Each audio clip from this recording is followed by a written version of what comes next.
हरे कृष्णा। ग्रंथराज श्री चैतन्य चरितामृत से प्रतिदिन हम चर्चा कर रहे हैं। हम श्रृंखला में पढ़ते हुए गुंडीचा मंदिर गुंडीचा मंदिर की सफाई, इस अध्याय को हम पढ़ रहे हैं।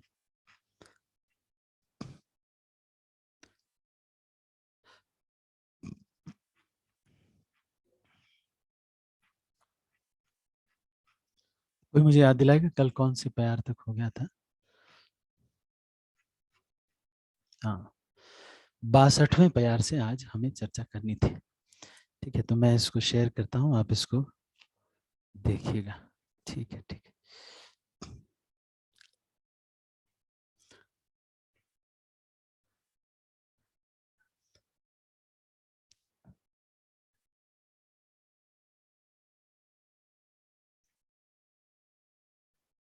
हमने प्रार्थना नहीं की है, थोड़ा प्रार्थना भी कर ले।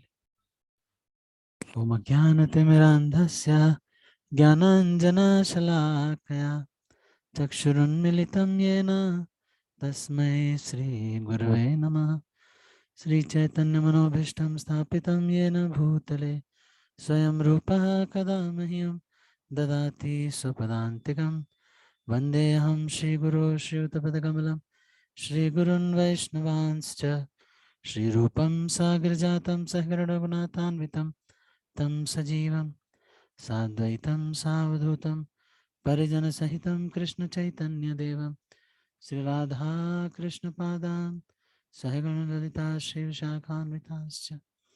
हे कृष्णकरुणा सिन्धो दीनबन्धो जगत्पते गोपेश गोपिकान्त राधाकान्त नमोऽस्तुते।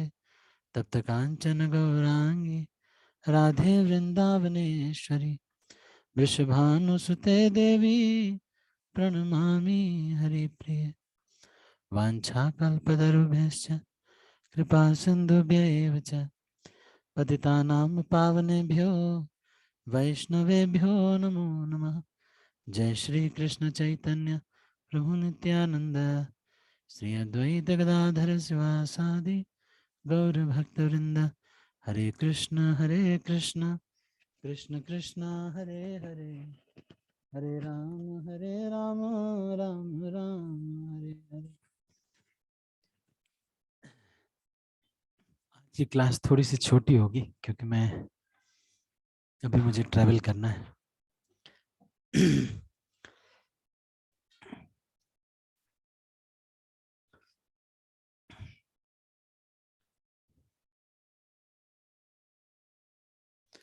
कृतार्थ हैलांगामी इहार दर्शने इत बलि पुनः तारे कैलालिंगने। श्री चैतन्य महाप्रभु ने आगे कहा, मैं इस लड़के को देखकर ही अत्यंत कृतार्थ हो गया हूँ। यह कहकर महाप्रभु ने राजकुमार को फिर से आलिंगन में ले लिया, राजा के पुत्र को। ज्यों ही चैतन्य महाप्रभु ने राजकुमार का स्पर्श किया, त्यों ही उसके शरीर में प्रेमावेश के लक्षण स्वतः उत्पन्न हो गए। ये लक्षण थे पसीना, कपकपी, आंसू, स्तंभ तथा हर्ष। वह राजकुमार रोने लगा और नाचने लगा तथा कृष्ण कृष्ण का उच्चारण करने लगा। उसके शारीरिक लक्षण तथा उसके कीर्तन एवं नृत्य को देखकर सारे भक्तों ने उसके सौभाग्य की भूरी भूरी प्रशंसा की। उस समय श्री चैतन्य महाप्रभु ने उस नवयुवक को शांत कराया और उसे आदेश दिया कि वह नित्य ही उनसे मिलने वहां आया करे। वैसे लेकिन सन्यासियों और ब्रह्मचारियों के लिए ये बहुत अच्छा नहीं है। जो बहुत छोटे बच्चे होते हैं, इनको बहुत ज़्यादा ऐसे ऐसे गाल ऐसे ऐसे करना इस सन्यासियों को ठीक नहीं है ना। सन्यासियों या ब्रह्मचारी जो हैं, इनको बच्चों के बाल टच कर सकते हैं, अन्यथा ये बहुत ज़्यादा, अब कुछ भक्त लोग करते भी हैं और कई बार फैमिली मेंबर के जैसे ही होते हैं जो ब्रह्मचारी हैं या सन्यासी हैं, हमारे परिवार के सदस्य के जैसे रहते हैं। तो कुछ बच्चों के साथ थोड़ा खेलते हैं या जो भी कर लेते हैं, लेकिन सन्यासी को तो विशेष रूप से ये ध्यान रखना चाहिए कि जो छोटे बच्चे हैं उनको बहुत ज़्यादा ये ना कहीं रगड़ते हैं ना, बहुत ज़्यादा देखा होगा आपने, छोटे बच्चों को बहुत ज़्यादा ये सब करना सन्यासियों को शोभा नहीं देता है। उनकी गोद में ले रहे हैं, बार बार उनको चूम रहे हैं, ये सब करना सन्यासी आश्रम जो है उसके बहुत अच्छा नहीं है। माताएं हैं उनको अपने बच्चों को चूमना चाहिए, वो ठीक है, पर ये सन्यासियों को बच्चों के बाल पर हाथ रख करके आशीर्वाद देना चाहिए, या फिर बाल टच करके ऐसे ऐसे, कई बार शिला प्रभुपाद ऐसे किया करते थे कि छोटे बच्चों को ऐसे ऐसे करते थे। तो ये ठीक है, लेकिन थोड़ा सा जो है, क्योंकि उनके शरीर सॉफ्ट होते हैं, तो इसलिए फिर सन्यासियों को थोड़ा सा इससे दूरी रखना चाहिए।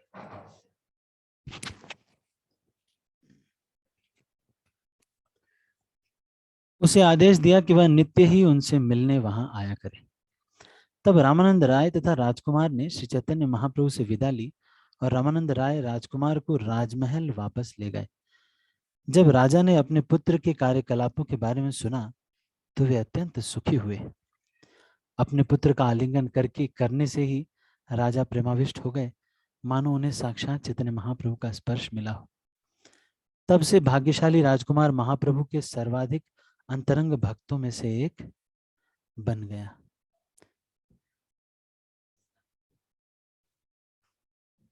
यत कारुण्य कटाक्ष वैभवताम तम गौरमेव अस्तु महा।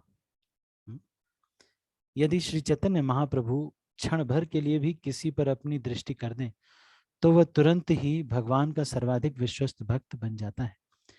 यह राजकुमार महाप्रभु को पहली बार मिलने आया था, किंतु महाप्रभु की कृपा से वह तुरंत सर्वोच्च भक्त बन गया। यह सैद्धांतिक नहीं अपितु व्यवहार की बात है। हम यहाँ नग्न मातृका न्याय सूत्र को लागू नहीं कर सकते।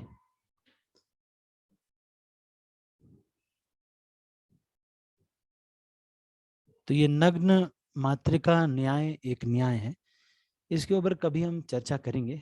आप कोई मुझे एक बार स्मरण करा दीजिएगा, तो मैं किसी दिन जब छुट्टी रहेगी, जो 2 दिन की या 1-2 दिन की अगर छुट्टियां हों सब भक्तों की, तो मैं 2 दिन का इस पे सेशन ले सकता हूँ। सारे प्रकार के जितने भी न्याय हैं, अर्ध कुक्कुट न्याय है ना, या फिर नग्न मातृका न्याय, ये न्याय अलग अलग प्रकार के हैं, तो कभी इनके ऊपर एक सेशन करेंगे।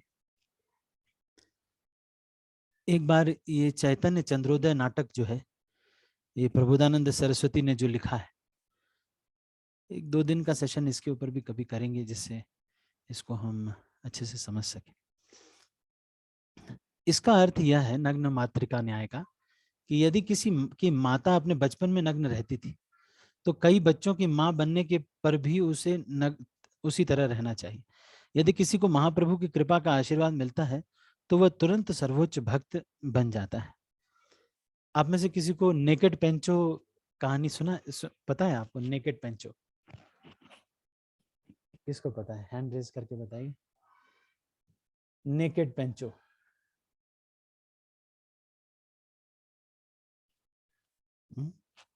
बस एक भक्त को भक्ति सिद्धांत सरस्वती ठाकुर ये कहानी सुनाते थे। उमेश प्रभु बताएंगे। हरे कृष्णा, धन्यवाद प्रणाम प्रभु जी। ऐसे सुना था कि एक छोटा बच्चा होता है, वो नंगा घूम रहा होता है, तो जब बड़ा हो जाता है तो वो मैजिस्ट्रेट बन जाता है। तो जब उनके मोहल्ले में आके जो उसके साथ खेलते होते हैं उनको बताते हैं कि भाई वो जो पेंचो था वो अब मैजिस्ट्रेट बन गया है। कहते वो हो ही नहीं सकता मैजिस्ट्रेट बन गया हो। तो कहते नहीं नहीं सच में बन गया। कहते अच्छा चलो बन गया होगा, फिर उसको तनख्वाह नहीं मिलती होगी, फ्री में काम करता होगा।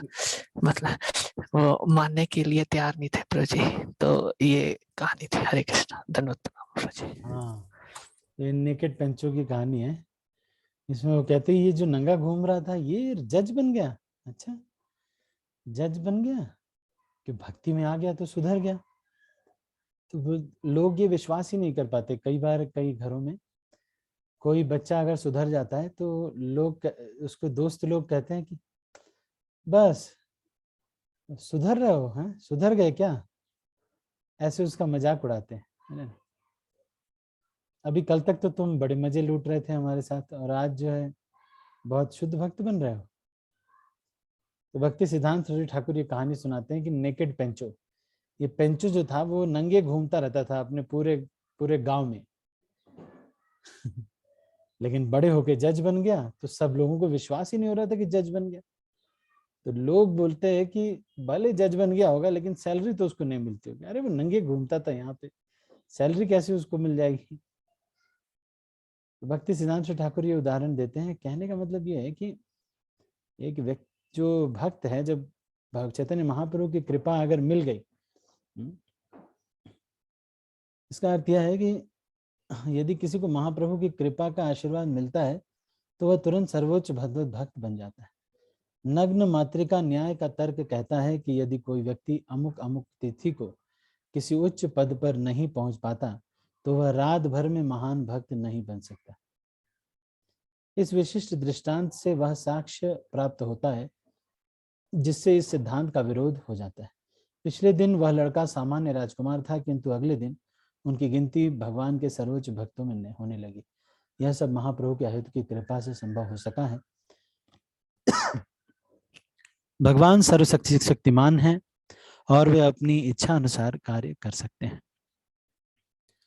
इस प्रकार श्री चैतन्य महाप्रभु अपनी लीलाएं करते हुए और संकीर्तन आंदोलन का विस्तार करते हुए अपने शुद्ध भक्तों के समाज में कार्य करते थे।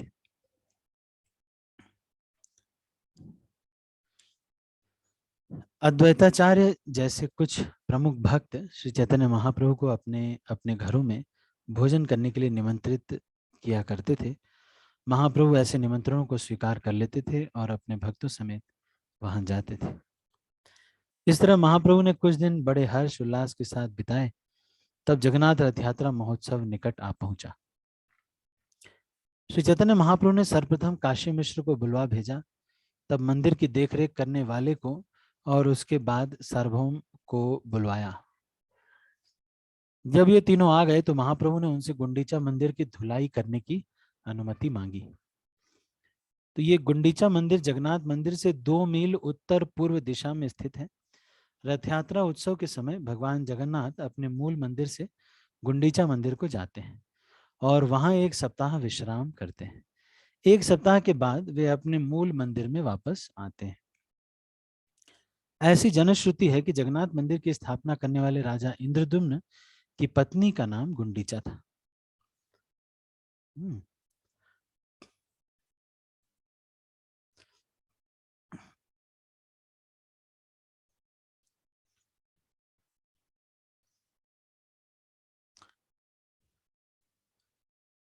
प्रामाणिक शास्त्र में भी गुंडीचा मंदिर के नाम का उल्लेख मिलता है। अनुमान है कि गुंडीचा मंदिर का क्षेत्रफल 288 हाथ 215 क्यूबिट 1.5 फुट के बराबर 1 क्यूबिट होता है। मुख्य मंदिर भीतर से 36 क्यूबिट गुणा 30 क्यूबिट है। कीर्तन भवन 32 बाई 30 क्यूबिट है। गुंडीचा मंदिर की धुलाई करने की महाप्रभु की याचना सुनकर परीक्षा अर्थात मंदिर के निरीक्षक को परीक्षा कहा जाता है, ने कहा, हे महोदय, हम सभी आपके सेवक हैं, आप जो भी इच्छा करेंगे उसे पूरा करना हमारा कर्तव्य है। राजा ने मुझे विशेष आदेश दिया है कि जो भी आप आज्ञा दें उसे मैं तुरंत पूरा करूं। हे प्रभु, मंदिर की धुलाई करने की सेवा आपके योग्य नहीं है, फिर भी यदि आप चाहें तो इसे हम आपकी लीला के रूप में स्वीकार करते हैं। मंदिर की धुलाई करने के लिए अनेक घड़ों और झाड़ुओं की आवश्यकता होगी, अतएव आप मुझे आदेश दें, मैं ये सारी चीजें तुरंत लाए देता हूँ। ज्यों ही निरीक्षक को महाप्रभु की इच्छा का पता चल गया, उसने तुरंत 100 नए घड़े तथा मंदिर बुहारने के लिए 100 झाड़ू लाकर दे दिया। 100 घड़े और 100 झाड़ू। आजकल हमारे भी मंदिर साफ होते हैं, गुंडीचा अभी कुछ दिन में होगा, आएगा, लेकिन 100 झाड़ू तो नहीं आते। अगले दिन भोर होते ही महाप्रभु ने अपने संगियों को अपने साथ ले लिया और अपने हाथ से उन सब के शरीरों पर चंदन लेप लगाया। फिर उन्होंने अपने हाथ से हर भक्त को एक एक झाड़ू दी और उन सबको अपने साथ लेकर महाप्रभु गुंडीचा गए। इस तरह महाप्रभु तथा उनके संगी गुंडीचा मंदिर की सफाई करने गए। सर्वप्रथम उन्होंने झाड़ुओं से मंदिर को बुहारा। महाप्रभु ने मंदिर के भीतर की हर चीज को, यहाँ तक कि छत को भी बहुत अच्छी तरह से साफ किया। फिर उन्होंने सिंहासन उठाया, उसे साफ किया और उसे पुनः उसी स्थान पर रख दिया। इस तरह महाप्रभु तथा उनके संगियों ने मंदिर की बड़ी तथा छोटी सारी इमारतें बुहारी और साफ की। अंत में उन्होंने मंदिर तथा कीर्तन के सभा स्थल के बीच के भाग को साफ किया।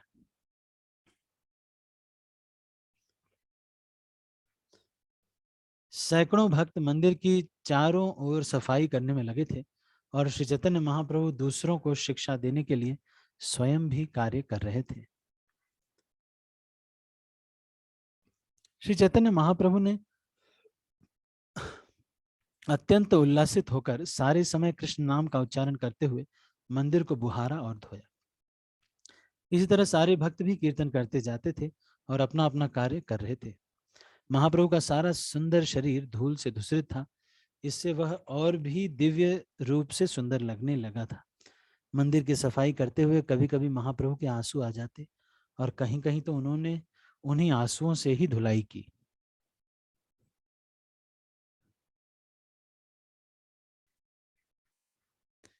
इसके बाद जहां अर्चा विग्रह का भोजन रखा जाता था, उस स्थान की सफाई की गई। तत्पश्चात आंगन साफ किया गया और एक एक करके सारे रिहायशी मकान साफ किए गए।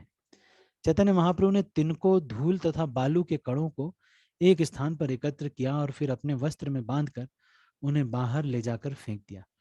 श्री चैतन्य महाप्रभु के उदाहरण का अनुसरण करते हुए सारे भक्त भी उल्लासपूर्वक तिनके तथा धूल को अपने अपने वस्त्र में बांध बांध कर मंदिर के बाहर ले जाकर फेंकने लगे।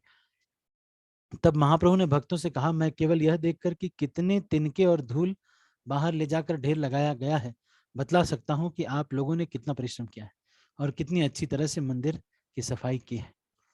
यद्यपि सारे भक्तों ने धूल का एक एक ढेर लगाया था, किंतु श्री चैतन्य महाप्रभु का ढेर उससे भी बड़ा था।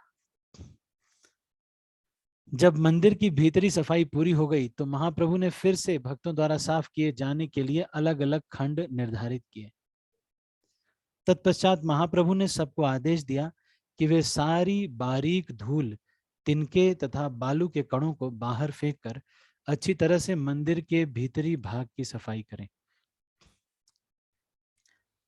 जब श्री चैतन्य महाप्रभु तथा सारे वैष्णवों ने मंदिर की दोबारा सफाई कर ली तो फिर चैतन्य महाप्रभु सफाई देखकर अत्यंत प्रसन्न हुए। जब मंदिर बहारा जा रहा था तो लगभग 100 व्यक्ति जल से भरे घड़े लेकर तैयार खड़े थे और उनमें से पानी फेंकने के महाप्रभु के आदेश की प्रतीक्षा कर रहे थे।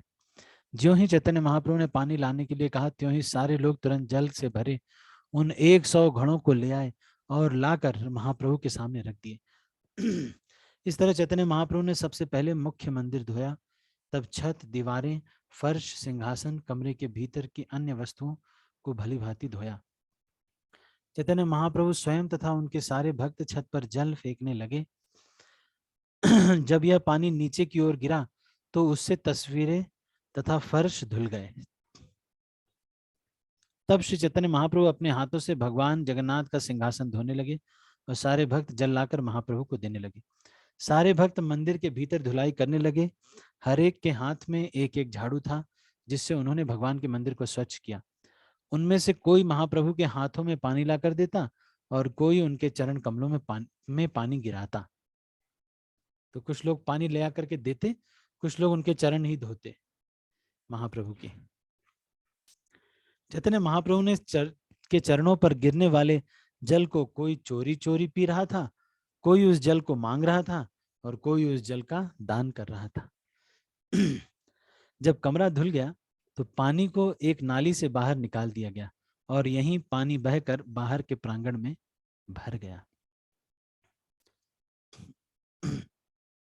महाप्रभु ने अपने वस्त्रों से कमरों को पोंछा और उन्हीं वस्त्रों से सिंहासन भी चमकाया भी। इस तरह पानी के 100 घड़ों से सारे कमरे धो दिए गए। कमरों की सफाई के बाद भक्तों के मन कमरों की तरह ही निर्मल हो गए।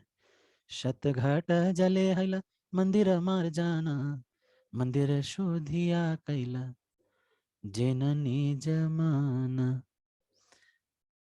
इस तरह पानी के 100 घड़ों से सारे कमरे धो दिए गए। कमरों की सफाई के बाद भक्तों के मन कमरों की ही तरह निर्मल हो गए। स्वच्छ हो जाने के बाद मंदिर शुद्ध, शीतल तथा मन भावना हो गया, मानो स्वयं महाप्रभु का शुद्ध मन प्रकट हुआ हो।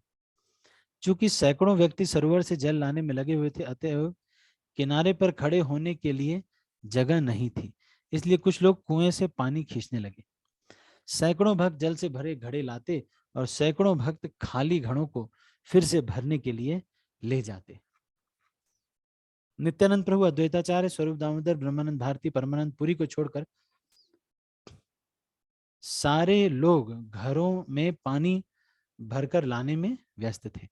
लोगों के परस्पर टकरा जाने से अनेक घड़े टूट गए और सैकड़ों लोगों को पानी भरने के लिए नए घड़े लाने पड़े। कुछ लोग घड़े भर रहे थे और कुछ कमरों की धुलाई कर रहे थे, किंतु सारे लोग कृष्ण तथा हरि के नाम का उच्चारण करते जा रहे थे। कोई व्यक्ति कृष्ण कृष्ण कहकर घड़ा मांग रहा था और कोई व्यक्ति कृष्ण कृष्ण कहकर घड़ा दे रहा था। जब किसी को कुछ कहना होता तो वह कृष्ण नाम का उच्चारण करते ऐसा कहता। अतएव जिस किसी को जो कुछ मांगना होता उसके लिए कृष्ण नाम संकेत बन गया था। जब श्री चैतन्य महाप्रभु प्रेमाविष्ट होकर कृष्ण का नाम लेते थे तो वे स्वयं सैकड़ों आदमियों का काम करते थे।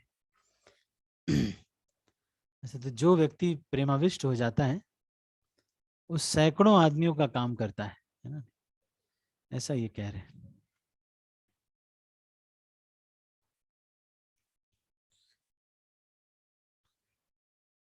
ऐसा प्रतीत होता मानो श्री चैतन्य महाप्रभु 100 हाथों से सफाई धुलाई कर रहे हों। वे हर एक भक्त के पास यह शिक्षा देने के लिए पहुंचते कि काम किस तरह करना चाहिए।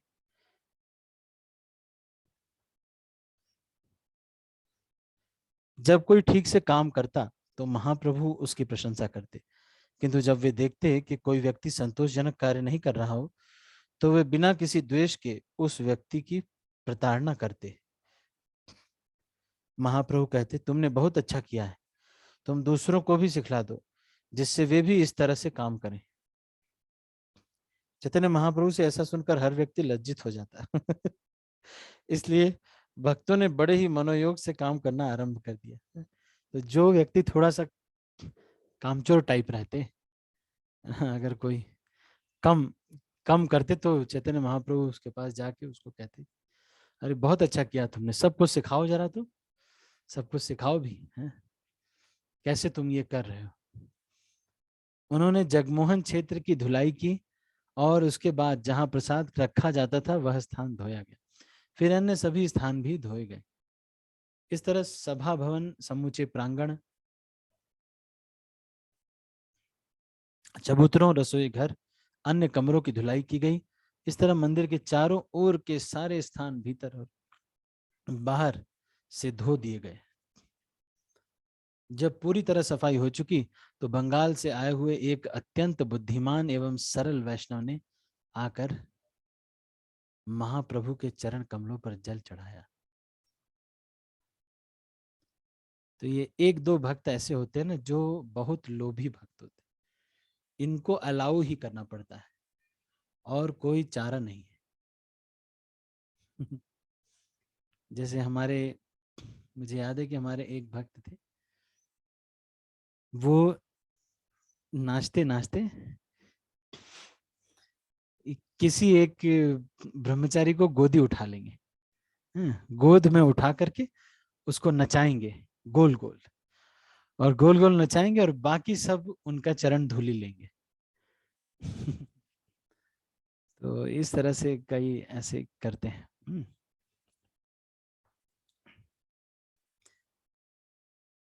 एनीहाउ, तब उस गौड़ीय वैष्णव ने उस जल को लाकर पी लिया। यह देखकर चैतन्य महाप्रभु कुछ कुछ दुखी और बाहर से क्रुद्ध भी हुए। यद्यपि महाप्रभु उससे संतुष्ट थे, किंतु धर्म के शिष्टाचार की स्थापना करने के लिए वे बाहर से क्रुद्ध हुए। तब महाप्रभु ने स्वरूप दामोदर को बुलाया और उनसे कहा, जरा अपने बंगाली वैष्णव का व्यवहार तो देखो। इस बंगाली वैष्णव ने भगवान के मंदिर के भीतर मेरे पांव धोए हैं, और यही नहीं, उसने जल भी पी लिया है। मैं नहीं जानता कि इस अपराध के कारण मेरी क्या गति होगी। तुम्हारे बंगाली वैष्णव ने मुझे झंझट में फंसा दिया है। तो भक्तों को जब कभी किसी और भक्त को सजा देनी होती है तो भी यही सजा होती है। क्या, अगर प्रभु जी आपने 6 बजे तक मुझे कॉल नहीं किया तो फिर आपका चरण धो करके पी लूंगा। भक्त लोग भी इसी तरह से सजा देते हैं कि नहीं? मैंने ऐसा देखा है कई भक्तों को, कहते प्रभु अब बहुत बात नहीं मानी है ना, कोई बात नहीं मानी, तो रात में जब वो भक्त सो जाते हैं, जा करके जहां वो सोए रहते हैं उनका चरण लेकर के अपने सर पे अपने सर पे उसको खूब रगड़ते हैं।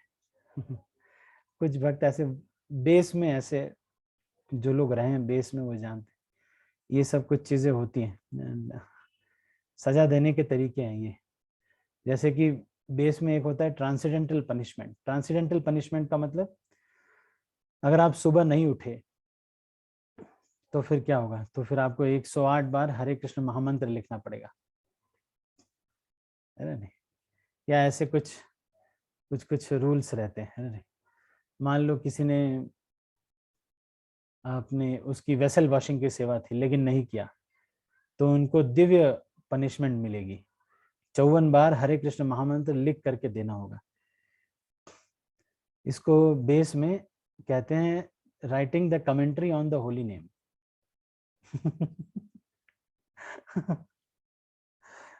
हरिनाम के ऊपर टीका लिखना, बेस के कॉन्सेप्ट में इसको ये कहते हैं। तो आप लोग, जो लोग बेस में रहे उनको ये पता है। मैं नहीं जानता कि इस अपराध के कारण मेरी क्या गति होगी। तुम्हारे बंगाली वैष्णव ने मुझे झंझट में फंसा दिया है। यह महत्वपूर्ण है कि चैतन्य महाप्रभु ने स्वरूप दामोदर गोस्वामी से कहा कि बंगाली वैष्णव तुम्हारा गौड़ीय वैष्णव है।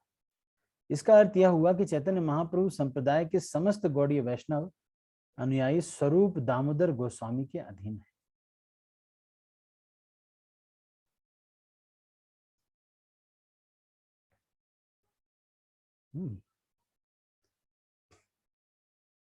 जैसे मैंने देखा है कि एक बार एक पति पत्नी आपस में थोड़ा झगड़ा हो गया और वो सीधा पहुंच गए हिज होलीनेस गोपाल कृष्ण महाराज के पास।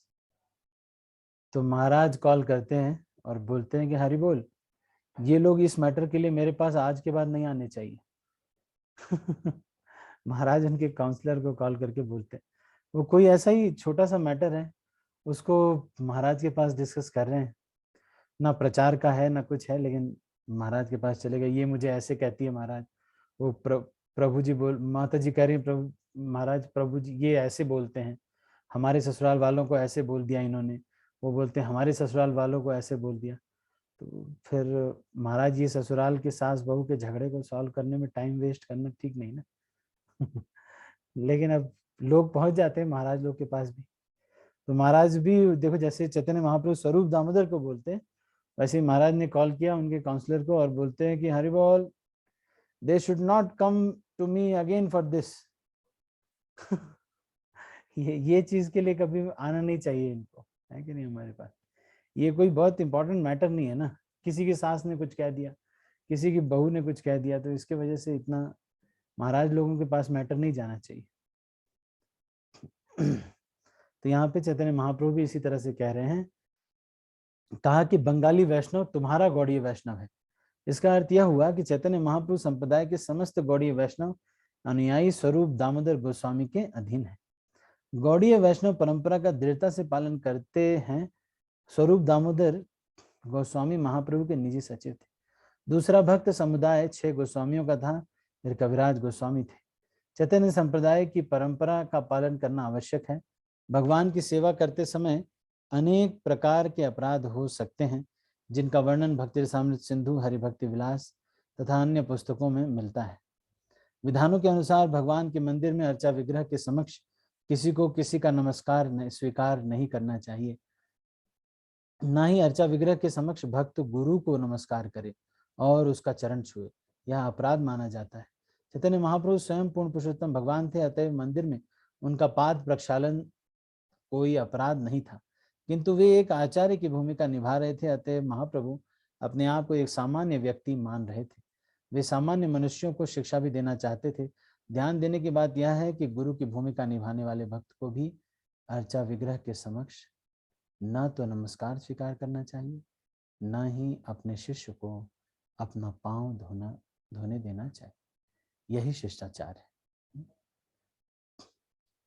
तो अभी कुछ दिन पहले महाराज यहाँ पर आए थे, तो जहां भी जाते थे वहां पर सब लोग चरण धो करके सबके ऊपर इसको छिड़का जाता था। प्रबोधानंद महाराज ये कहते हैं कि प्रबोधानंद सरस्वती महाराज की एक बार श्रील प्रभुपाद उनके स्कूल में आए थे, उड़ीसा में ये पढ़ रहे थे, और प्रबोधानंद महाराज के स्कूल में, प्रबोधानंद महाराज उस समय छोटी क्लास में थे, तो ये कहते हैं कि प्रभुपाद का चरण उनके प्रिंसिपल ने धो करके सारे बच्चों के ऊपर छिड़का था पूरे स्कूल के बच्चों के ऊपर। इससे फिर ये जो है प्रबोधानंद सरस्वती महाराज संन्यास लिया बाद में। तभी स्वरूप दामोदर गोस्वामी ने गौड़ीय वैष्णव की गर्दन पकड़ ली और उसे धक्का देकर गुंडीचापुरी मंदिर से बाहर कर दिया तथा उसे बाहर ही रहने दिया। मंदिर में वापस आकर स्वरूप दामोदर गोस्वामी ने श्री चैतन्य महाप्रभु से प्रार्थना की कि वे उस अबोध व्यक्ति को क्षमा कर दें। इस घटना के बाद चैतन्य महाप्रभु को परम संतोष हुआ। तब उन्होंने सारे भक्तों को 2 पंक्तियों में दोनों ओर बैठ जाने को कहा। तब महाप्रभु स्वयं बीच में बैठ गए और सभी तरह के तिनके, बालू, कण या गंदी वस्तुएं चुनने लगे। तिनके तथा बालू के कण चुनते हुए महाप्रभु ने कहा, मैं हर एक के कूड़े को एकत्र करूंगा और जिसका कूड़ा कम होगा उससे कहूंगा कि वह जुर्माने के रूप में 1 मिठाई तथा खीर, 1 पीठा और पाना दे। तो ये पनिशमेंट है ना, ट्रांसेंडेंटल पनिशमेंट। मैनर टेम्पल में, इस्कॉन का ही एक लंदन में एक टेम्पल है मैनर, वहां पर अगर क्लास के समय पे किसी का फोन बज जाए तो उस दिन का फीस्ट उसी को स्पॉन्सर करना पड़ता है क्लास के समय पे अगर किसी का फोन बज जाए तो उस दिन का फीस्ट वही स्पॉन्सर करता है, या फिर उसको $10 से लेके $100 तक उसको देना होगा। इस तरह गुंडीचा मंदिर के सभी कमरे पूरी तरह स्वच्छ हो गए। सारे कमरे ठंडे तथा स्वच्छ थे, मानो निर्मल तथा शांत मन हो। जब सारे कमरों का पानी हाल कमरे में से होकर निकाला गया तो ऐसा लगा जैसे कि नई नदियां समुद्र से मिलने जा रही हों। मंदिर के द्वार के बाहर की सारी सड़कें भी साफ की गईं, किंतु कोई यह नहीं बता सकता था कि यह सब कैसे हुआ। गुंडीचा मंदिर की सफाई के विषय में टीका करते हुए श्रील भक्ति सिद्धांत सूरी ठाकुर कहते हैं कि श्री चैतन्य महाप्रभु जगत गुरु के रूप में स्वयं यह शिक्षा दे रहे थे, किस तरह मनुष्य को शुद्ध तथा शांत हृदय में पूर्ण पुरुषोत्तम भगवान कृष्ण का स्वागत करना चाहिए। यदि कोई चाहता है कि उसके हृदय में कृष्ण विराजमान हो तो सर्वप्रथम उसे अपने हृदय को निर्मल बनाना चाहिए। तो यहाँ भक्ति सिद्धांत ठाकुर ये कह रहे हैं कि जो हृदय है एक भक्त का, कुछ गंदा उसमें डालने से पहले एक बार सोचना चाहिए।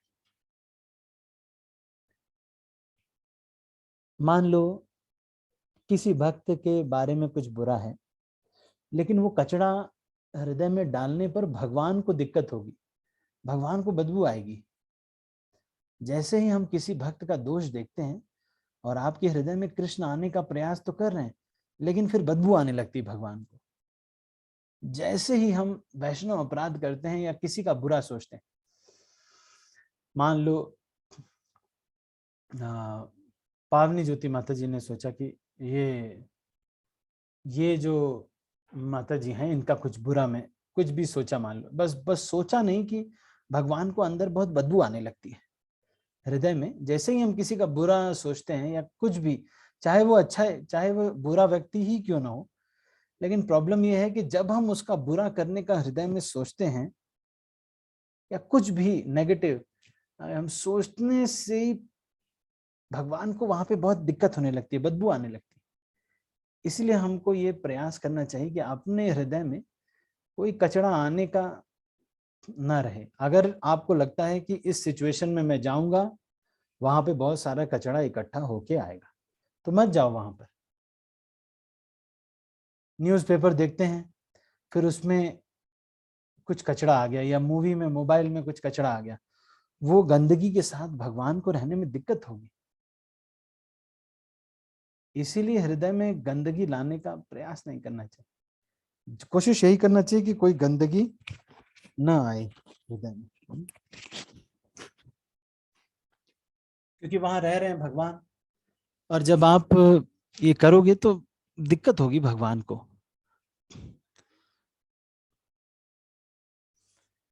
तो सर्वप्रथम उसे अपने हृदय को निर्मल बनाना चाहिए, जैसा कि चैतन्य महाप्रभु ने शिक्षाष्टक में संस्तुति की है, चेतो दर्पण मार्जनम।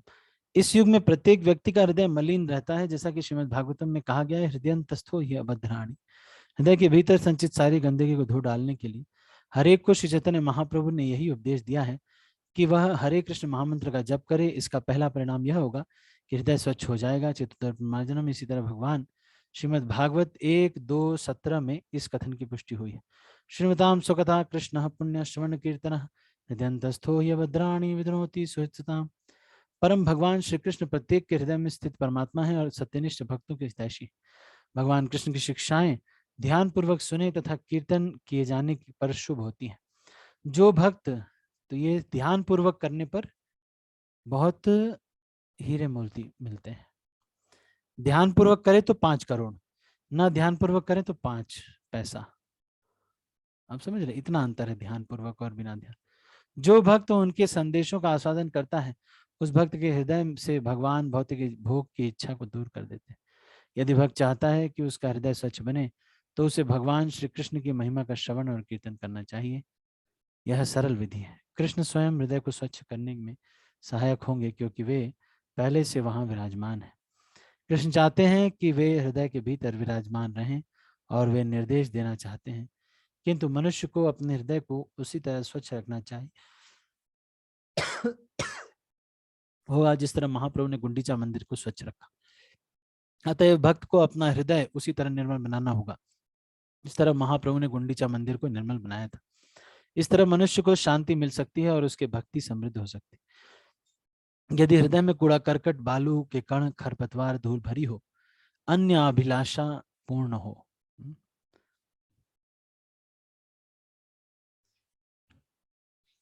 तो उसमें पूर्ण पुरुषोत्तम भगवान को नहीं बैठाया जा सकता। हृदय को सकाम कर्म, तार्किक ज्ञान, योग, तथाकथित ध्यान के विभिन्न प्रकारों से प्राप्त समस्त भौतिक इच्छाओं से स्वच्छ रखना होगा। हृदय को बाह्य प्रयोजनों से रहित करके स्वच्छ रखना होगा। जैसा कि श्री रूप गोस्वामी कहते हैं, अन्याभिलाषिता शून्यम ज्ञान कर्मादि नावत। दूसरे शब्दों में, किसी तरह का बाह्य मंतव्य नहीं रहना चाहिए। मनुष्य को भौतिक उन्नति, ज्ञान तथा भगवान को समझना, सकाम कर्म, तप इत्यादि का प्रयास नहीं करना चाहिए। ये सारे कार्य भगवान के रागानुग प्रेम के सहज विकास के विरुद्ध है। तो ये बड़ा ही महत्वपूर्ण चीज बता रहे हैं। केवल उतना ही करना चाहिए जो गुरु जी बोलते हैं, क्योंकि बाकी सब चीजों में परमिशन दिया है अगर गुरु जी ने, तो ठीक है, नहीं तो ये क्या है, सकाम कर्म इत्यादि करने से ये रागानुग प्रेम आपको विकसित नहीं हो पाएगा। जो ही हृदय में ये उपस्थित होते हैं, समझिए कि हृदय मलिन हो जाता है। अतएव कृष्ण के विराजने के लिए यह स्थान अयोग्य हो जाता है। अपने हृदय को शुद्ध रखे बिना उनमें हम भगवान की उपस्थिति की अनुभूति नहीं कर सकते। भौतिक जगत का भरपूर भोग करने की इच्छा तो भौतिक इच्छा कहते हैं। आधुनिक भाषा में इसे आर्थिक विकास कहा जाता है। आर्थिक विकास की अत्यधिक इच्छा हृदय के भीतर के कूड़ा करकट तथा बालू के कणों के समान मानी जाती है।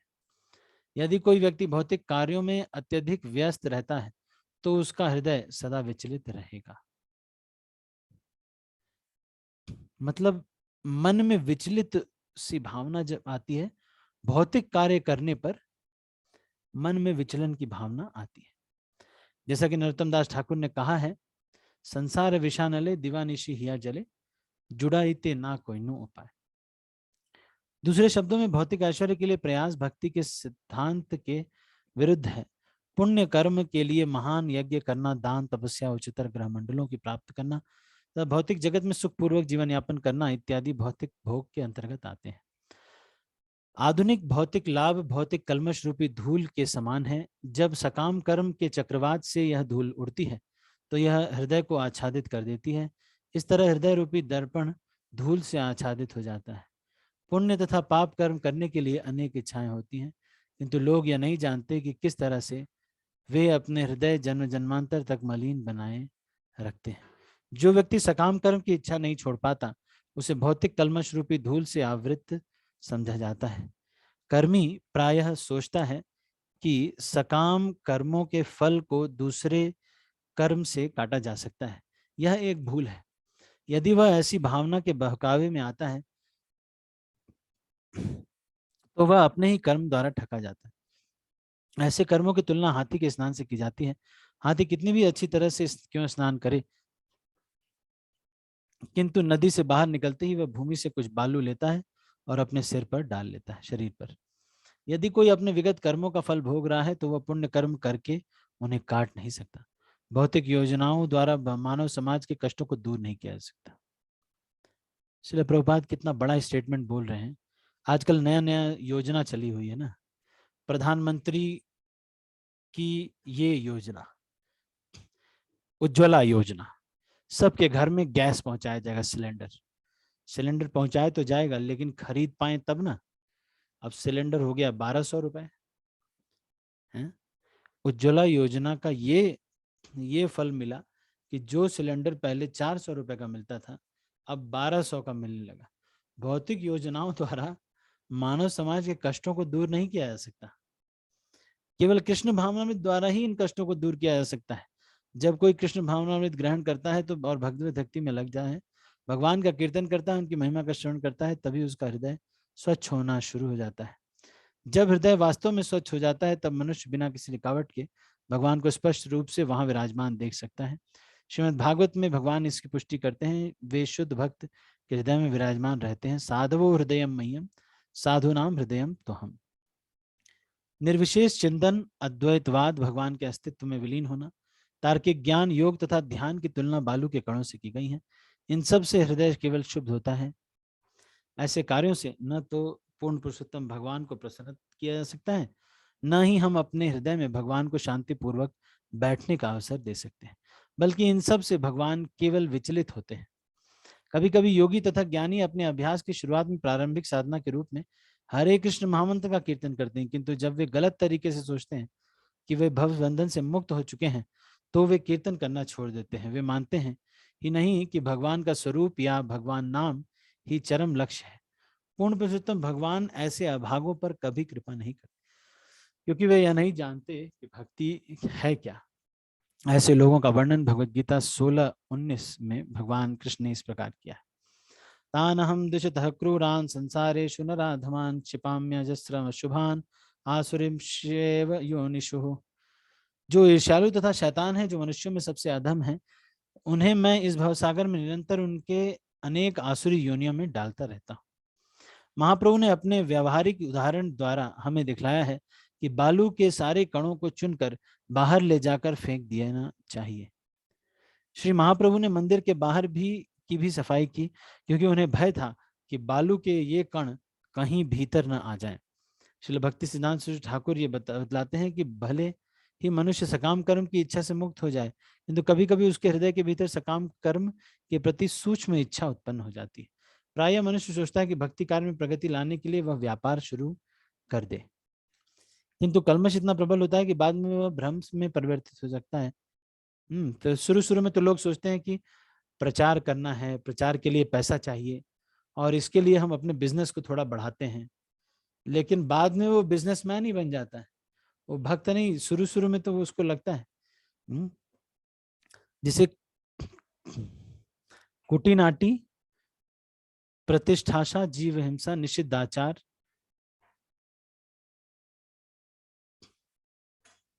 कहते हैं। शास्त्र वर्जित वस्तुएं स्वीकार करना निषिद्धाचार, काम तथा पूजा के रूप में बतलाया जाता है। कुटिनाटी का अर्थ है कपट। प्रतिष्ठाशा का उदाहरण है हरिदास ठाकुर की नकल करके एकांत स्थान में रहने का प्रयास। इसकी असली इच्छा तो नाम या यश कमाने की रहती है। दूसरे शब्दों में यह सोचता है कि मूर्ख लोग उसे हरिदास ठाकुर की तरह प्रतिष्ठित मानने लगेंगे क्योंकि वह एकांत स्थान में रहता है। ये सब भौतिक इच्छाएं हैं। नए भक्त को अन्य भौतिक इच्छाएं भी यथा स्त्रियां तथा धन सता सकती हैं। इस तरह उसका हृदय गंदी बातों से पुनः भर जाता है और वह भौतिकतावादी की तरह निष्ठुर हो जाता है। धीरे धीरे वह विख्यात भक्त या अवतार बनने की इच्छा करने लगता है। तो बाद में ये इच्छा होती है लोगों की कि मैं फेमस बन जाऊं। फेमस बनने की बड़ी इच्छा हो जाती है, या फिर लोग मुझे अवतार घोषित कर दें। जीव हिंसा शब्द का वास्तविक अर्थ है कृष्ण भावनामृत का प्रचार बंद कर देना।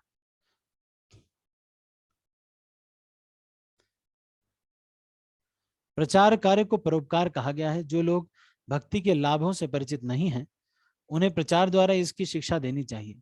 यदि कोई प्रचार कार्य बंद करके एकांत में बैठ जाता है तो समझिए कि वह अपने आप को भौतिक कर्म में लगा रहा है। श्रील प्रभुपाद के तात्पर्य कितने अच्छे। यदि कोई एकांत में बैठा है, प्रचार छोड़ दिया है, जिसका मतलब वो क्या कर रहा है, भौतिक कार्य ही कर रहा होगा। जाके देखो, चेक करो, मोबाइल में वो मूवी देख रहा होगा, है ना। नहीं कह तो रहा है। कई बार बच्चे लोग भी ऐसे बोलते हैं, प्रभु जी मुझे ना थोड़ा पढ़ना है, इस वजह से आज मैं चैंटिंग नहीं कर पाऊंगा। और उसके बाद कोने में जा करके वो यूट्यूब देखते हैं। यदि कोई व्यक्ति मायावादियों से समझौता करना चाहता है तो भी वो भौतिक कर्म में संलग्न होता है। भक्तों को अभक्तों के साथ कभी समझौता नहीं करना चाहिए। कोई व्यक्ति पेशेवर गुरु, योगी या चमत्कारी व्यक्ति बनकर जनता को धोखा देकर या भ्रमित करके भले ही उत्कृष्ट योगी के रूप में ख्याति प्राप्त कर ले, किंतु ये सभी हृदय के भीतर भरे धूल, कूड़ा तथा बालू के कण ही समझे जाते हैं। इसके अतिरिक्त मनुष्य को विधि विधानों का पालन करना चाहिए और अवैध यौन, जुआ, नशा, मांसाहार की इच्छा नहीं करनी चाहिए। श्री चैतन्य महाप्रभु ने हमें व्यावहारिक उपदेश देने के लिए ही मंदिर की 2 बार सफाई की। उनके द्वारा की गई दूसरी सफाई अधिक महत्वपूर्ण थी। इसका भाव यह था कि भक्ति के मार्ग में सारे अवरोधों को दूर भगा देना। उन्होंने दृढ़ संकल्प के साथ मंदिर की सफाई की, जो इस बात से स्पष्ट है कि सफाई के लिए उन्होंने अपने खुद के वस्त्रों तक का प्रयोग किया। श्री चैतन्य महाप्रभु यह स्वयं यह देखना चाहते थे कि मंदिर संगमरमर की तरह अच्छी स्वच्छ हो जाए। स्वच्छ संगमरमर शीतलता प्रदान करता है। भक्ति का अर्थ है कल्मश, भौतिक कल्मश से उत्पन्न सारे उपद्रवों से शांति प्राप्त करना। दूसरे शब्दों में यह वह विधि है जिससे मन शांत होता है। जब मनुष्य भक्ति के अतिरिक्त और कुछ नहीं चाहता, तभी मन शांत तथा नितांत स्वच्छ रह सकता है। चाहे कोई कितनी ही गंदगी को दूर क्यों न करे, कभी कभी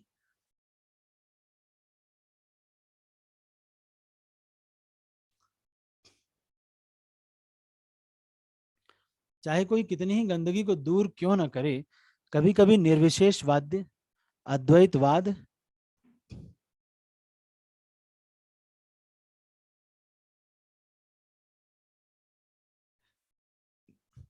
सिद्धि तथा धर्म, अर्थ, काम, मोक्ष के लिए मन में सूक्ष्म इच्छाएं बनी रहती। ये सब स्वच्छ चादर में दाग के समान। चैतन्य महाप्रभु इन्हें भी धो डालना चाहते थे। चैतन्य महाप्रभु ने अपने व्यावहारिक कार्य से हमें बताया कि किस तरह अपने हृदयों को स्वच्छ किया जा सकता है। एक बार हृदय स्वच्छ हो जाए तो हमें इसमें आरूढ़ होने के लिए भगवान श्री कृष्ण को आमंत्रित करना चाहिए और हमें प्रसाद बांटकर तथा हरे कृष्ण महामंत्र का कीर्तन करके उत्सव मनाना चाहिए। चैतन्य महाप्रभु हर भक्त को अपने निजी आचरण से शिक्षा दिया करते थे। चैतन्य महाप्रभु के संप्रदाय का प्रसार करने वाला हर व्यक्ति ऐसा ही जिम्मेदारी लेता है। सफाई के दौरान महाप्रभु स्वयं लोगों को प्रताड़ित और प्रशंसित कर रहे थे। अतः जो आचार्य का कार्य कर रहे हैं, यहाँ श्रील प्रभुपाद सबके लिए इंस्ट्रक्शन दे रहे हैं। क्या दे रहे हैं कि निजी उदाहरण से भक्तों को किसी प्रकार किस पर प्रशिक्षित करना चाहिए। महाप्रभु उन लोगों से प्रसन्न थे जो मंदिर के भीतर एकांतित अवांछित निकालकर वस्तुओं को निकालकर मंदिर की सफाई कर रहे थे। इसको अनर्थ निवृत्ति कहते हैं, जिसका अर्थ है समस्त अवांछित वस्तुओं से हृदय को स्वच्छ करना। इस तरह से चैतन्य महाप्रभु द्वारा गुंडीचा मंदिर की सफाई का संचालन हमें यह जताने के लिए किया गया किस तरह हृदय को स्वच्छ तथा शांत बनाकर भगवान कृष्ण का स्वागत किया जाए और बिना किसी उत्पाद के उन्हें हृदय के भीतर बिठाया जाए। तो आज हमने काफी प्यारों की चर्चा की और इसके आगे की चर्चा हम आगे करेंगे। अभी मैं इसमें से कुछ प्रश्न पूछूंगा, आप इसके उत्तर देने का प्रयास कीजिएगा।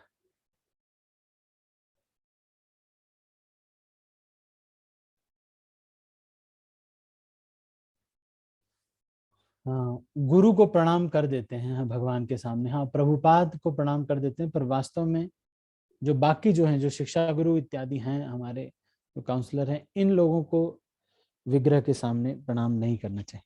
तो सन्यासी हैं तो कई बार लोग कर भी देते हैं, वैसे नियम तो यही है कि नहीं करना चाहिए। लेकिन शिला प्रभुपाद और जो प्रामाणिक गुरु हैं हमारी, तो वो भगवान से अभिन्न मानते हुए हम कर देते हैं।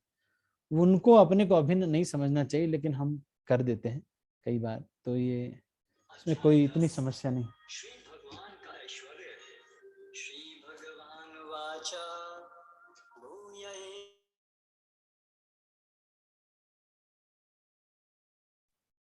हरे कृष्णा। ठीक है, तो मैं अभी कुछ प्रश्न पूछूंगा, आप इसका उत्तर देने का प्रयास कीजिएगा, फिर हम इसको क्लोज करेंगे। पहला सवाल, व्यक्ति के हृदय में कौन सी 4 चीजें आ जाती हैं?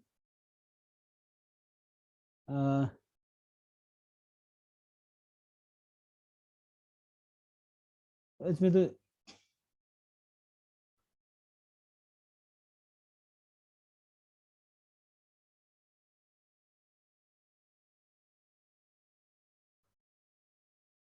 चलो, ये 6 है बता रहे हैं, 6 चीजें हैं। कौन सी कल्मश हैं ये आ जाते हैं भक्ति में धीरे धीरे? बस एक हाथ, मेहुल प्रभु बताएं। हरे कृष्ण प्रभु जी, प्रणाम। प्रणाम। प्रभु जी, एक कुटिनाती, हाँ, प्रतिष्ठाशा, जीव हिंसा, निषिद्धाचार, हाँ, काम और पूजा। हाँ, लाभ, पूजा, नाम। कुटिनाटी, जीव हिंसा, प्रतिष्ठाशा, निषिद्धाचार, लाभ, पूजा। तो ये 6 चीजें हैं। ठीक है, अगला प्रश्न है, म्यूट कर लीजिए आप। किस तरह से मानव समाज के कष्टों को दूर नहीं किया जा सकता? किस तरह से मानव समाज के कष्टों को दूर नहीं किया जा सकता?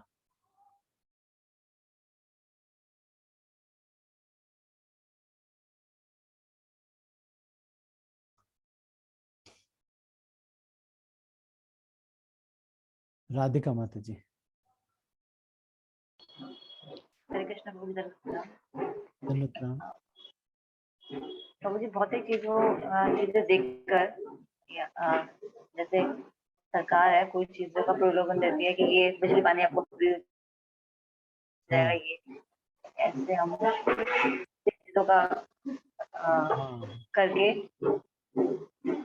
नहीं सॉल्व कर। संतुष्ट नहीं हो सकते हैं हाँ, और खुश नहीं रह सकते हैं, आध्यात्मिक उन्नति नहीं हो सकती।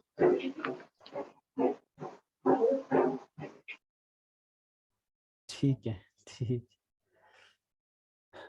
ठीक है। तो ये माता जी ये कह रहे हैं कि भौतिक योजनाओं से कभी भी सुखी नहीं हुआ जा सकता। यहाँ पे ये चीज को कह रहे हैं कि यदि कोई जो है भौतिक योजनाएं कोई बनाता है तो उससे कभी सुखी नहीं हुआ जा सकता।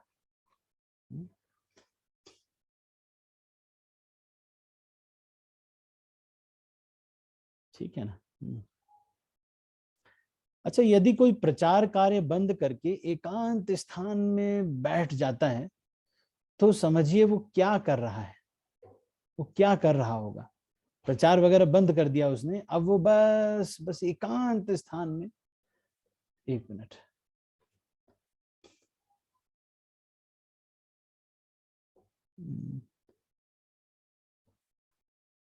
मैं सबके हाथ नीचे कर रहा हूँ। हाँ। एकांत स्थान में, अब हैंड रेज करना है। एकांत स्थान में कोई बैठ गया जाए तो इसका मतलब वो क्या कर रहा है? प्रचार बंद कर दिया उसने।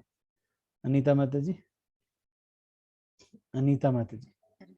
हरे कृष्ण प्रभु जी, दंडवत प्रणाम। दंडवत प्रणाम। प्रभु जी वो अपने आप को बहुत ही कर्मों में लगा रहता है, कर्म में हाँ, लगा। कोने में माया देवी हमें लेके जाती है, कहती है बस करो, भक्तों से संबंध तुम्हारा खराब हो रहा है, प्रचार हमको नहीं करना है, प्रचार वचार। फिर कोने में ले जा करके माया देवी कहती है आओ वत्स, यूट्यूब की सेवा करो। वेलकम वेलकम वेलकम, है ना। एक मूवी हमने देखी थी, उसमें उसमें जो विलन था वो ऐसे कहता था, वेलकम वेलकम वेलकम। माया देवी भी इसी तरह कहती है, जब भक्तों का संग हम छोड़ देते हैं ना, हम सोचते हैं छोड़ो, इतना हमें जरूरत नहीं है भक्तों के संग की, कौन हमें गाइड करेगा, हम खुद ही गाइड हैं, पैदा हुए हम, हमें कौन गाइड करेगा यार। 100 श्लोक तो हमको याद हो गए, हमको कौन गाइड करेगा, हम खुद ब्रह्मा के अवतार हैं। जब ऐसे जो फीलिंग आने लगती है तो ये लोगों को फिर कोने में माया लेके जाती है और इनको बढ़िया से काटती है। ठीक है, तो हम इसको अगला प्रश्न हम पूछ रहे हैं, बड़ा महत्वपूर्ण।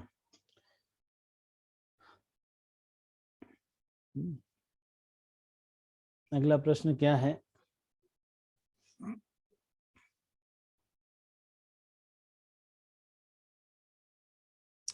अच्छा, कैसे कार्य करने से हृदय का विचलन बढ़ता जाता है, विचलित हो जाता है, विचलित हृदय बढ़ जाता है? कैसे कार्य को करने का परिणाम है हृदय में विचलन बढ़ जाएगा?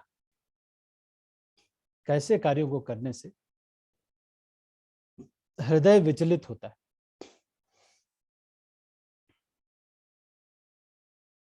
पावनी ज्योति माता जी। हरे कृष्णा प्रभु जी। धन्यवाद। भौतिक कार्य में अत्यधिक व्यस्त रहने पर मन विचलित होते रहता है। हाँ, मन को बहुत स्ट्रेस मैनेजमेंट, टाइम मैनेजमेंट की बड़ी जरूरत पड़ जाएगी आपको। और भौतिक काम करो, 2 मूवी देख के आ जाओ, उसके बाद फिर देखो ना, आपको फिर वैष्णव धूली की जरूरत पड़ जाए तो कहें क्या। जितने भौतिक कार्य हम करने लगेंगे ना, मान लो आपने शॉपिंग किया, आज खूब शॉपिंग करके आओ, उसके बाद देखो मन एकदम चंचल रहेगा, आपका मन विचलित रहेगा। इसीलिए शॉपिंग करते समय नोट करके जाना चाहिए, सर्फ खरीदना है, दाल खरीदनी है, चावल खरीदना है, एक जीन्स खरीदना है, बस गए, वहां पे गए, उठाया और चले आए। ये नहीं कि वहां पे जाके एकदम से देख रहे हैं। अब देखते हैं ब्रह्मा जी ने सृष्टि में क्या क्या बनाया है और उन सबको हम खरीदें कि ना खरीदें। ऐसे अगर आप शॉपिंग करने जाओगे तो फिर आप फिर विचलित मन होता रहता है ना। हमारे एक भक्त थे, गए, उनको कपड़ा खरीदना था, गए, एक पैंट दिखा, तुरंत खरीदे और चले आए। बस, ठीक है कि नहीं। अब अगला, यहाँ पर अगला प्रश्न मैं पूछता, वैसे तो अब मेरा समय हो गया है, मुझे अभी पैकिंग भी करनी है।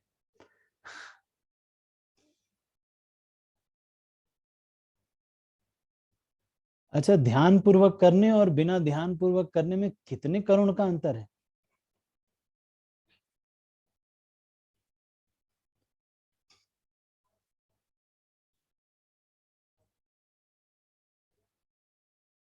रामचंद्र देव प्रभु, रामचंद्र देव, रामचंद्र देव प्रभु। हरे कृष्णा प्रभु जी, दंडवत प्रणाम। धन्यवाद, प्रणाम। 5 करोड़ और 5 पैसे का अंतर है प्रभु जी। रामचंद्र प्रभु को ये चीज एकदम याद हो गई। ठीक है, अरे ओके। सब भक्त, मैं सबके हाथ नीचे कर रहा हूँ, आप वो म्यूट कर लीजिए।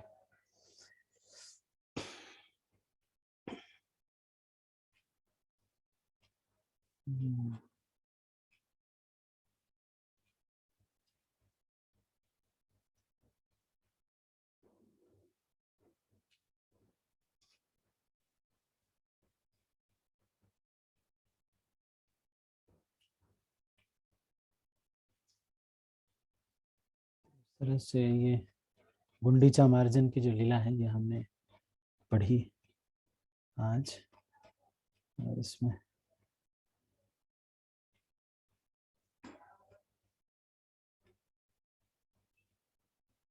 ठीक है, तो अभी हम इसको यहीं पर समाप्त करते हैं।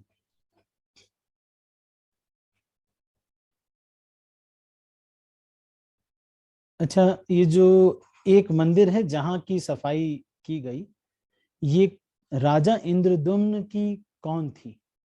राजा इंद्रदुम्न की कौन थी, और उस मंदिर में जगन्नाथ जी कितने दिन तक रहते हैं?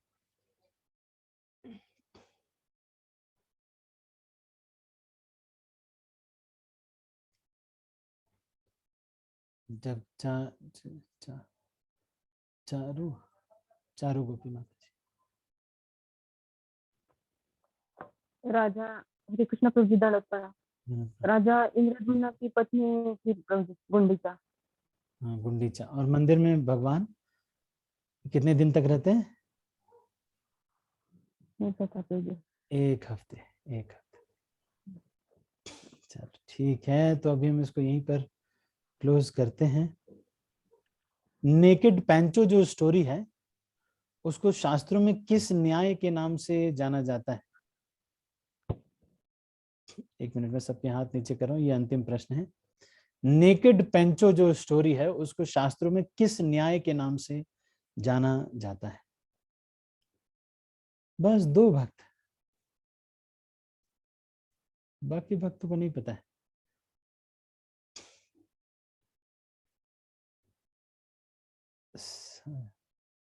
हैंड रेज करके बताना होगा ना।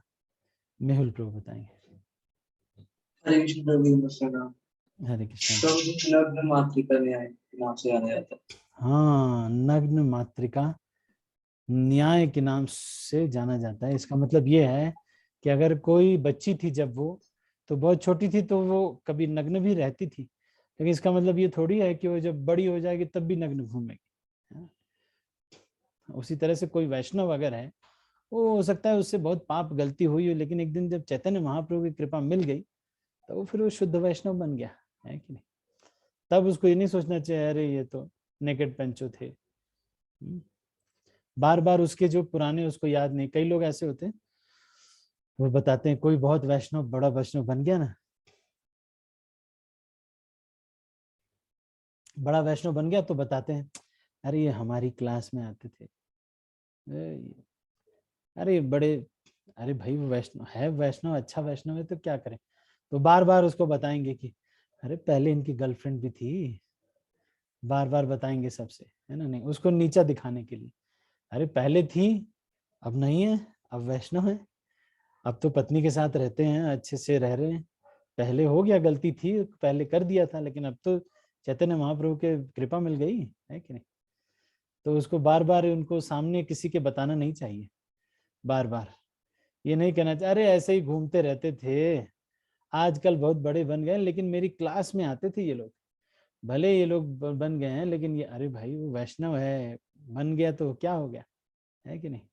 ये नहीं कभी बोलना चाहिए। तो इसको जो है अभी हम यहीं पर क्लोज करते हैं, और इसको किसी का यदि कोई प्रश्न है तो पूछ सकते हैं। मेहुल प्रभु।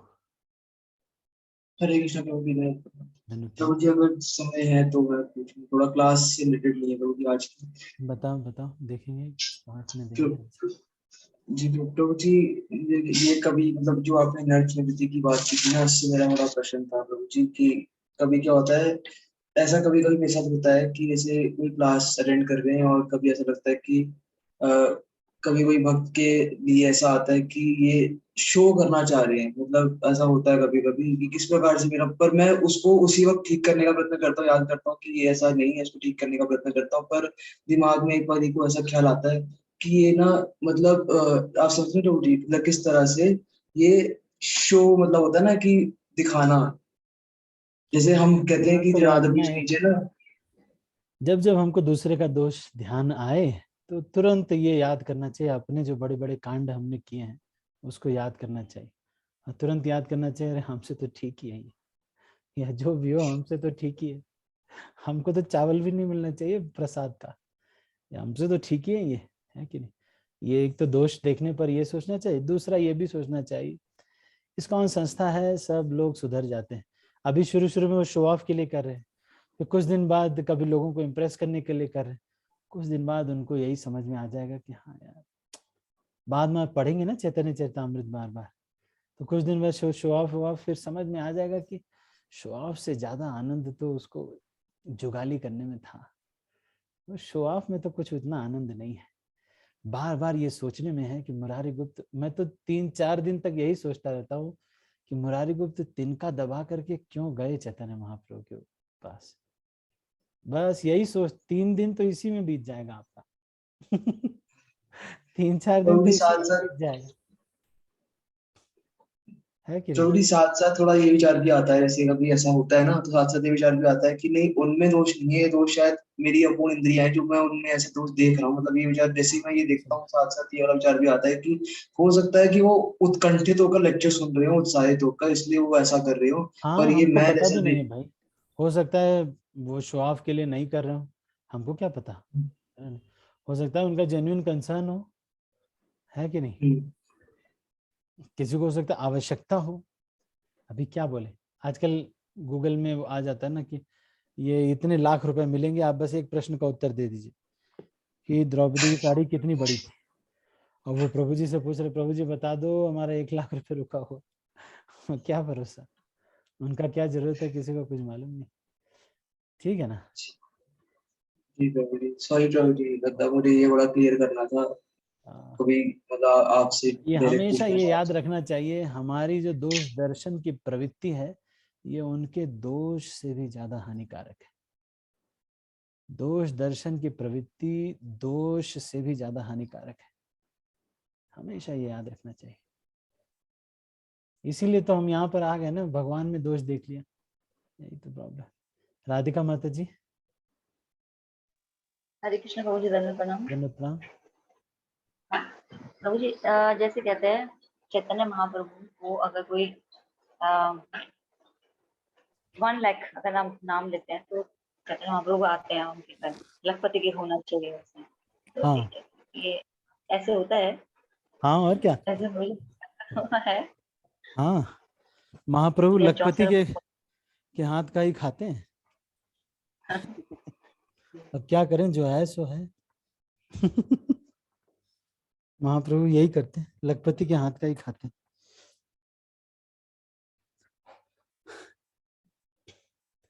ठीक है माता जी। और प्रभु जी हमें ऐसे दोस्त, जैसा बता रहे थे, हमेशा दूसरों में हम दोष देखते हैं, ये तो गलत है वैसे, तो क्यों देखने का ऐसा लगता है कि अच्छा भी है बुरा भी है, तो जब बुरा होता है तो ज्यादा ऐसा होता है कि ऐसा क्यों, अच्छाई तो क्या, कम देखते हैं, मतलब क्यों ऐसे होता है, मतलब कि हम भक्ति में भी हैं और कर भी हैं धीरे धीरे धीरे धीरे कुछ, लेकिन जब अरे भी कुछ गंदी ऐसा आदत गलत पड़ गई है, और क्या, कुछ नहीं, गंदी आदत पड़ गई कई जन्मों से, वही पड़ा हुआ है, वही आदत है, ये गंदी आदत पड़ गई। जैसे किसी को आदत होती है ना, दांत वो खाते हैं, वो क्या नाम है, नाखून खाते हैं, वैसे ही आदत पड़ गई है, जहां जाएंगे बस दोष देखेंगे, कहेंगे हम कैसे बड़े हैं, यही सिद्ध करना है, ये रोग हो गया है, कुछ और बात थोड़ी है, रोग हो गया है। अरे भाई वो अपना वैष्णव है, भक्ति कर रहा था, अब उसमें कुछ गड़बड़ी हो गई, तुम्हारा भी तो इतना क्षमा किया गया है, तुम्हारा नहीं क्षमा किया गया है। दोष देखने में इतना रुचि, तो फिर इसको, ठीक है कि नहीं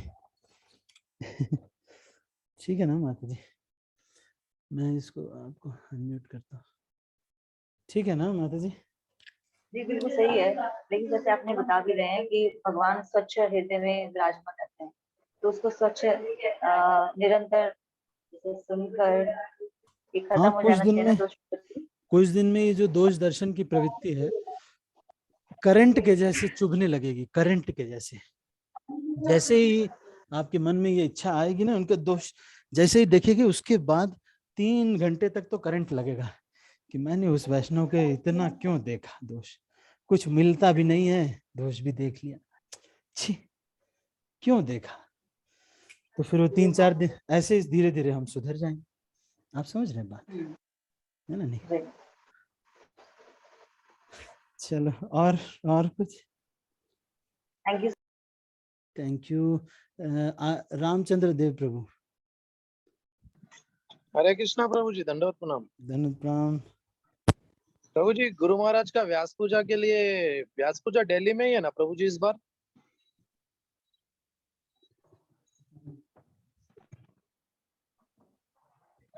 व्यास पूजा के टिकट निकालना क्या सोच रहा था व्यास प्रभु जी? पूजा आप तो भी आ दिल्ली रहे में। हैं क्या वहाँ पे?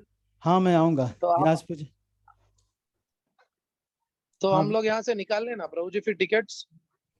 हाँ हाँ, निकाल लो, उसमें तो कोई भी समस्या नहीं। व्यास पूजा में तो कौन रोक सकता है आपको? मैंने आपसे एक बार परमिशन लेके हाँ निकालेंगे हाँ टिकट बोल के रुका था प्रभु जी, हाँ हाँ हाँ, आ क्योंकि सकते हैं। फिर टिकट्स हो जाएंगे ना कंप्लीट इसके लिए। हाँ हाँ, व्यास पूजा में तो आ सकते हैं, कोई दिक्कत नहीं, सब लोग मिलेंगे।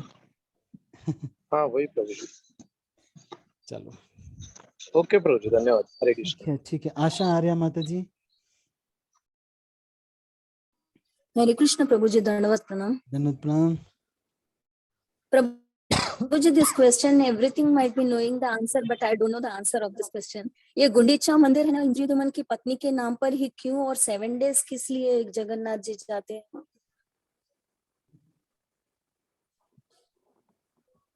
हाँ, इसका तो कुछ ऐसा उल्लेख तो मिलता नहीं शास्त्रों में। कृष्ण। हरे कृष्णा। हाँ, इसका कोई ऐसा उल्लेख तो मिलता नहीं शास्त्रों में कि क्यों इतने दिन ही रुकते हैं, पर ये है कि अच्छा।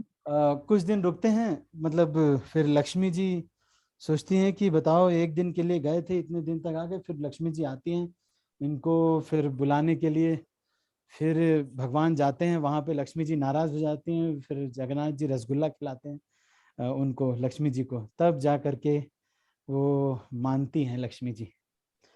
तो ये पूरा पास टाइम है, प्रभु जी, जगन्नाथ फिर जी ये का ना, आनंद है। ये इंद्रियदमन की पत्नी के नाम पर ही गुंडीचा मंदिर क्यों रखा गया है इसलिए? वहां रहती आई थी पहले से, मासिर बाड़ा ऐसे, मतलब पहले से ही वहां रहती आई थी, कभी जाते तो वहां पर अपना रहते थे, तो इसलिए जगन्नाथ जी इंद्रद्युम्न ने के कोई बेटे नहीं थे, ऐसा वरदान मांगा था इंद्रद्युम्न ने कि मेरे को कोई बेटा नहीं चाहिए, तो फिर जगन्नाथ जी उनके बेटे के जैसे सेवा करते हैं, मतलब अपने को उनका बेटा मानते हैं, तो इसीलिए जाते हैं एक आध दिन थोड़ा नानी के घर, 1 हफ्ते के लिए। ये भगवान ही है हमारे, जो बीमार होते हैं नानी के घर जाते हैं। ये कौन ऐसे भगवान होंगे? अल्लाह ताला कभी ऐसे जाते हैं नानी के घर? ये भगवान कृष्ण ही ऐसे है जो नानी के घर जाते हैं, बीमार होते हैं। ही इज सच ए रसो वैसा, सारे रसों के सागर है। ठीक है, थैंक यू प्रभु जी, दंडवत प्रणाम। Thank you. मैं थोड़ा पैकिंग भी कर रहा था साथ में, क्योंकि मेरे कैब यहीं पर आ गई है हमारे गेट पर, तो मुझे यहाँ से कार में बोर्ड करना होगा। ठीक है, तो अभी हम इसको यहीं पर समाप्त करते हैं। आप सभी भक्तों का बहुत बहुत धन्यवाद। हरे कृष्णा। मुझे बहुत अच्छा लगता है ये Chaitanya Charitamrita class. It's so wonderful, we have so many discussions, it's so nice. ठीक है, हरे कृष्णा।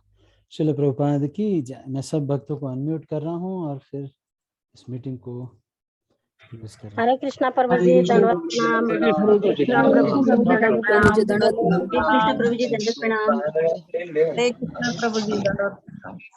हरे कृष्णा माता जी, प्रभु जी दंडवत प्रणाम।